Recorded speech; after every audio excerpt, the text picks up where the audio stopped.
Halo, Assalamualaikum warahmatullahi wabarakatuh.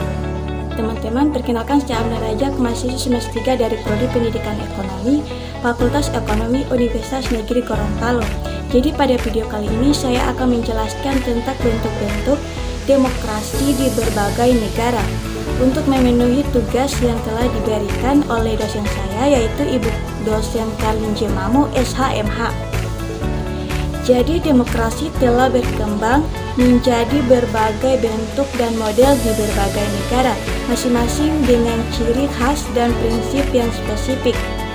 Berikut adalah beberapa contoh bentuk demokrasi yang ditemukan di negara-negara berbeda. Ada 6. Yang pertama itu demokrasi liberal.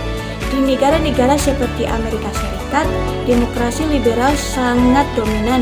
Sistem ini dibatasi oleh undang-undang dan pemilihan umum bebas yang diselenggarakan secara reguler. Setiap warga negara memiliki hak untuk berpartisipasi dalam proses politik melalui pemilihan umum dan kekuasaan eksekutif, legislatif, dan yudikatif dipisahkan untuk menjaga keseimbangan kekuasaan. Yang kedua, ada demokrasi parlementer. Negara-negara seperti Inggris dan Kanada menerapkan demokrasi parlementer. Sistem ini menempatkan legislatif lebih dominan daripada eksekutif. Perdana Menteri dan kabinetnya diangkat dan diberhentikan oleh parlemen, sedangkan presiden berfungsi sebagai kepala negara namun tidak memiliki kekuasaan eksekutif signifikan. Yang ketiga, ada demokrasi referendum. Sistem referendum di mana semua warga negara dilibatkan dalam memilih para wakil mereka di parlemen. Ini menunjukkan suatu sistem pengawasan langsung oleh rakyat. Misalnya, Swiss dikenal karena praktik referendum yang luas sehingga rakyat bisa langsung mempengaruhi kebijakan nasional. Yang keempat, ada demokrasi sosial. Negara-negara seperti Swedia dan Denmark menerapkan demokrasi sosial.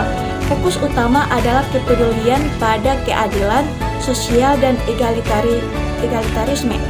Pemerintah harus memastikan distribusi sumber daya yang adil dan meningkatkan kualitas hidup rakyat. Yang kelima itu ada demokrasi partisipatif. Model ini menekankan hubungan timbal balik antara penguasa dan yang dikuasai. Contohnya adalah model demokrasi partisipatif di Brazil yang melibatkan komunitas lokal dalam proses pengambilan keputusan. Yang keempat, ada demokrasi konstitusional. Di Belanda misalnya, sistem konstitusional menekankan proteksi khusus bagi kelompok-kelompok budaya minoritas. Model ini fokus pada kerja sama erat di antara elit yang mewakili berbagai kelompok budaya utama. Setiap bentuk demokrasi ini memiliki prinsip-prinsip dasar yang spesifik seperti pembagian kekuasaan, pemerintahan berdasarkan hukum, perlindungan hak-hak minoritas, dan pemilihan umum yang bebas. Meskipun demikian, tujuan utama demokrasi adalah memberikan kekuasaan kepada rakyat dan memastikan partisipasi aktif mereka dalam proses politik. Jadi itulah penjelasan dari saya mengenai bentuk-bentuk demokrasi di berbagai negara.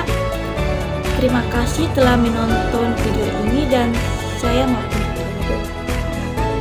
Ya, sekali lagi saya ucapkan terima kasih.